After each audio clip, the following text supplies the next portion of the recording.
Bueno, bienvenidos al segundo capítulo de Emprender para Ganar Paraguay, una coproducción con Forbes Paraguay. Y en este caso vamos a entrevistar a Guillermo Russo, fundador y director ejecutivo de Reciclaje, que es una compañía que hace gestión de residuos y transforma residuos plásticos en productos útiles, combinando innovación y, por supuesto, sostenibilidad. Así que, bueno, bienvenido, Guillermo, hoy. Vamos a charlar un ratito. Muchas gracias, Federico, un gusto. Y contame, ¿qué te inspiró a fundar Reciclaje y cómo identificaste esta oportunidad en Paraguay en particular? Y la verdad que todo empieza con un problema, ¿no? O sea, había una situación que me abrumaba un poco. Yo siempre fui una persona que le gustaba mucho hacer actividades al aire libre y constantemente iba viendo cómo los residuos iban apareciendo cada vez más, o sea, iban saliendo de la ciudad, antes era una cosa de la ciudad nomás, y se iba sobrecargando todo el territorio de residuos. Por ahí me empecé a interesar, empecé a investigar y me di cuenta que la forma en la que se gestionaban los residuos en la ciudad era como que todavía bastante anticuada, ¿verdad?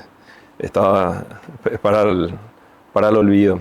Y fue así que con un grupo de amigos dijimos, o sea, nos frustró tanto la situación que dijimos, ok, ¿qué se puede hacer? Algunos sacan algunas ideas un poco más conservadoras de cómo vamos a hacer campañas de concientización, poner basurero de colores y demás, pero a mí me nació pensar e investigar qué está pasando al otro lado del mundo, cómo los países del primer mundo están enfrentando este tipo de problemas. Y fue así que, gracias a Internet, logré encontrar distintos ejemplos, sobre todo en Europa, de distintas iniciativas que estaban haciendo gestión de residuos, pero también estaban convirtiendo eso en materia prima y dándole valor, creando un nuevo producto. Entonces ahí salió un poco la idea de por qué no hacer algo similar acá, hoy que estamos tan conectados y que es tan fácil acceder de repente a herramientas, maquinarias, ideas, personas, y fue así un poco que empieza Reciclaje. Aunque en Latinoamérica siempre parece todo un poquito más difícil, ¿no? Sí, es un poco más, no siempre es una línea recta, ¿verdad? Exacto.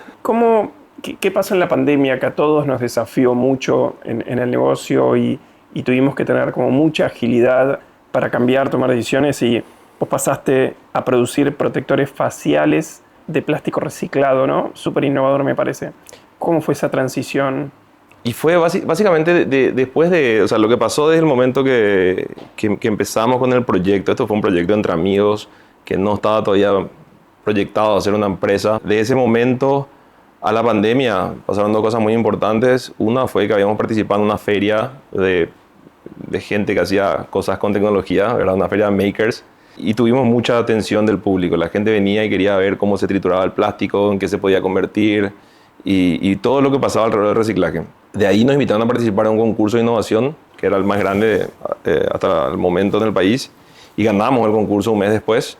Y salimos con la idea ya mucho más madurada, pasamos por un proceso de mentorías y encontramos un nicho de mercado y sacamos una línea de producto. Dijimos, ok, vamos a hacer merchandising, vamos a hacer productos para la casa, vamos a hacer un montón de ideas teníamos, ¿verdad? Y vamos a venderlo al público final, ¿verdad? Iba a ser B2C.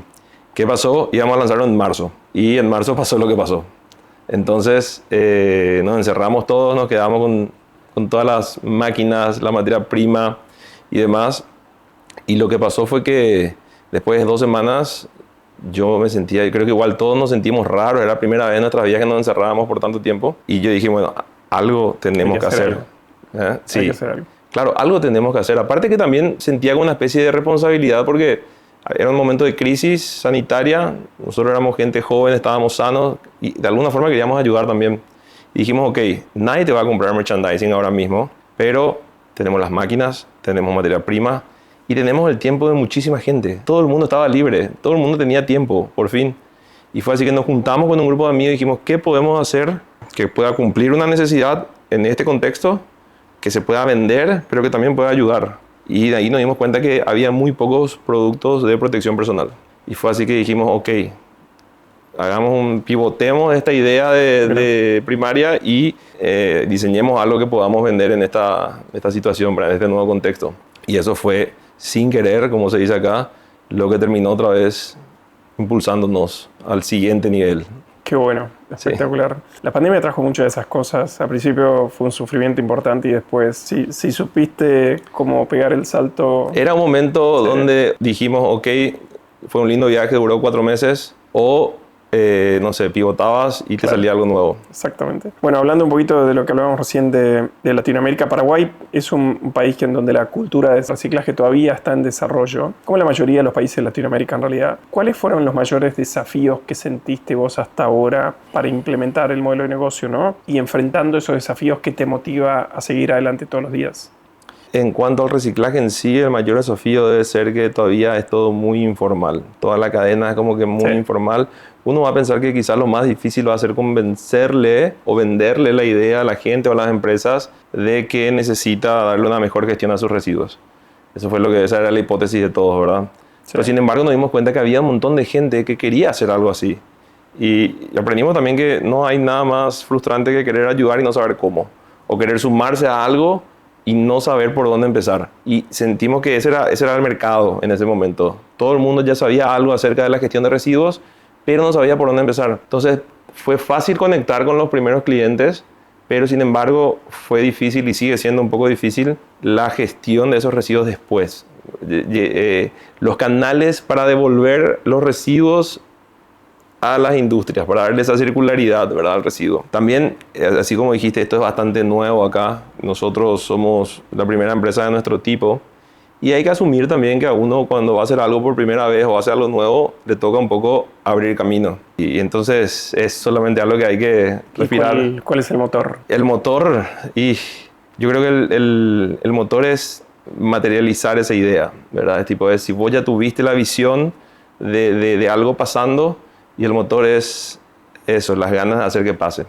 Y es lo que al final te motiva no sé, a tener un poco más de paciencia con algunas cosas, a volver. Hay gente y empresas así que llamé tantas veces y que me dicen sí, algo, al día siguiente no me dan bola, después entonces me toca un día después respirar y volver a llamar y cosas así. Bueno, y es un poco lo que hay que hacer, ¿verdad?, para que las cosas pasen. Incluso he leído que en los países más desarrollados del mundo el porcentaje de residuos no orgánicos que se recicla es todavía muy, muy pequeño, ¿no? O sea, Sí, y que también es algo que yo siempre también le digo a nuestros clientes, no quieras lograr un 100% de la noche a la mañana, porque eso es algo que a Europa y a los países del primer mundo les cuesta todavía. Claro.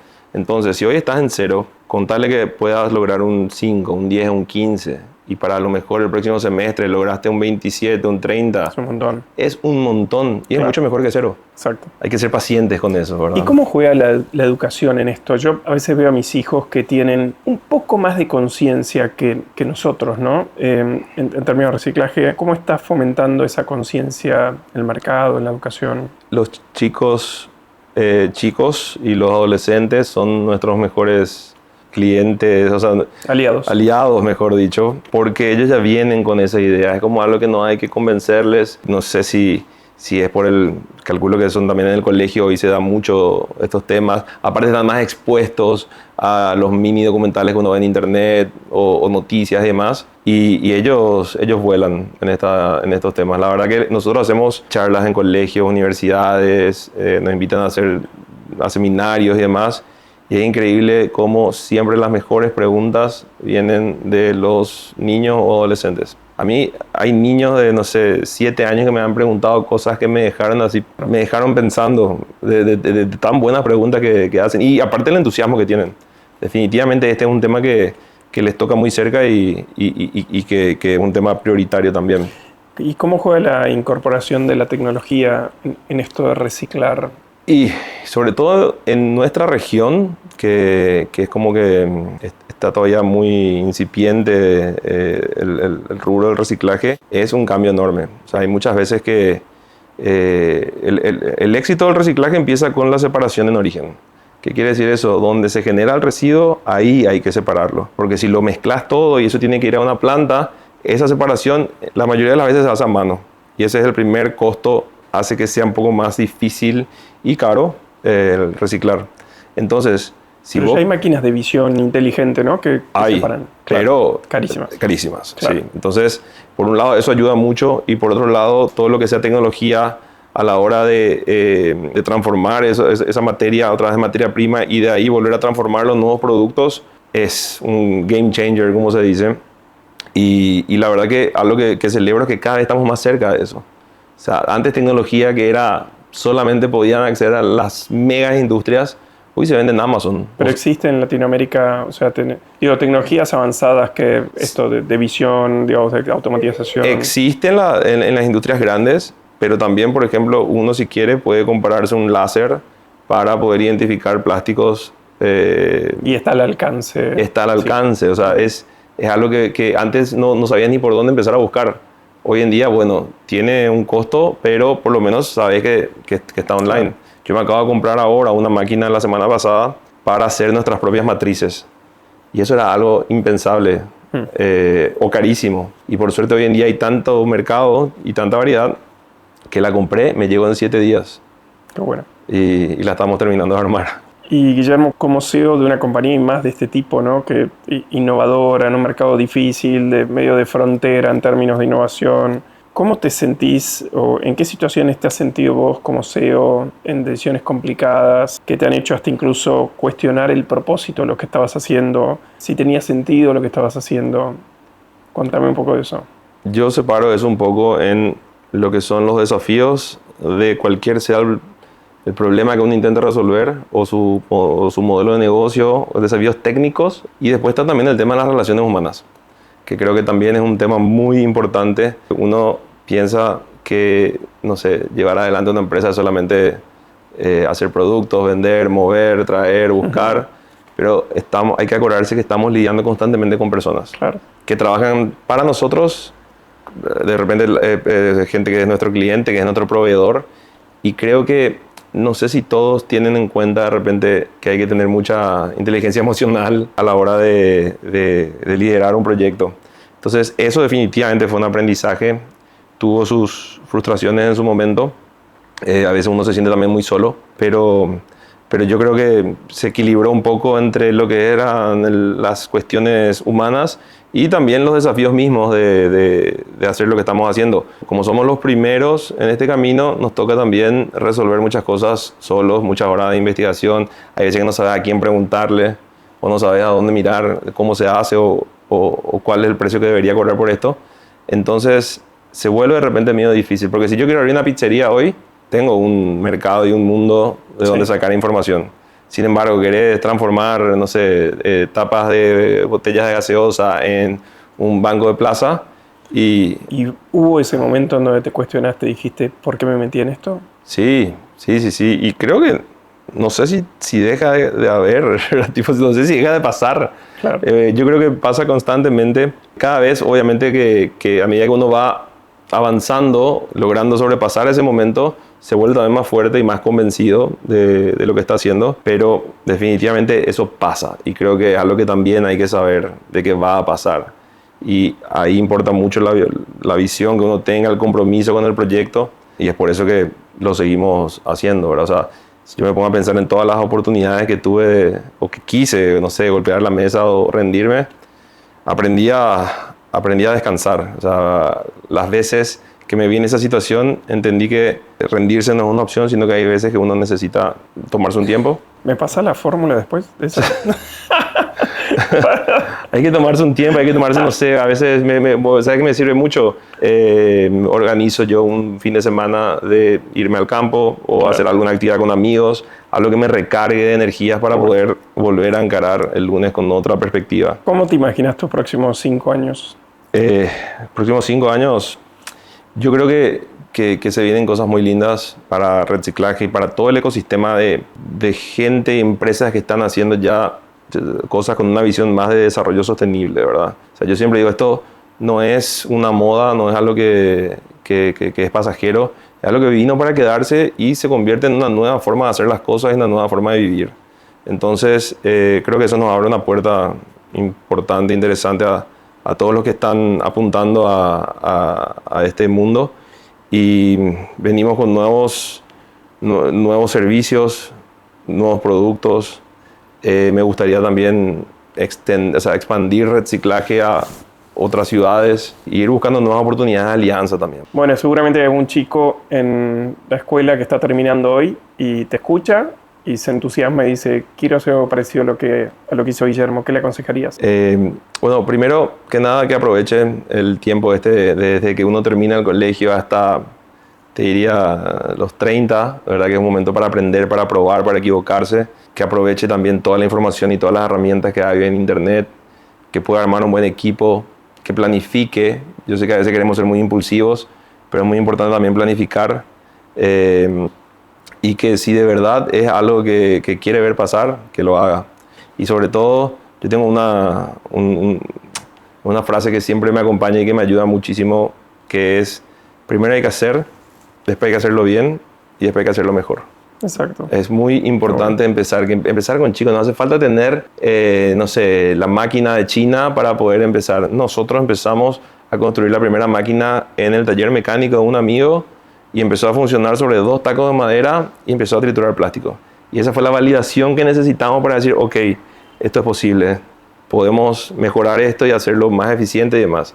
Pero la primera vez es como la primera pizza, no hace falta comprarse un horno industrial, la haces en el horno de tu casa. Entonces, que puedan empezar chicos, que se equivoquen rápido, barato y que después vayan escalando. Qué bueno. Y la última, ¿cómo quisieras que te recuerden? ¿Cuál crees que va a ser tu legado? Qué buena pregunta. Y quisiera que me recuerden como una persona que siempre fue detrás de lo que creía y que siempre le gustó experimentar, que también me gusta mucho trabajar en equipo. Siento que estar alrededor de otras personas suma muchísimo. Me gustaría también que me recuerden como una persona que empezó, o sea, que vio más allá de la basura, ¿verdad? Que vio más allá de los residuos. Creo que es un aprendizaje también para todos, ¿verdad? Que en un mundo que está constantemente reinventándose, creciendo, cambiando, hay muchas veces que tenemos que ver más allá de lo que estamos viendo, ¿verdad? No solamente lo que es, sino en todo lo que se puede convertir, todo lo que puede ser. Bueno, te agradezco mucho por el tiempo.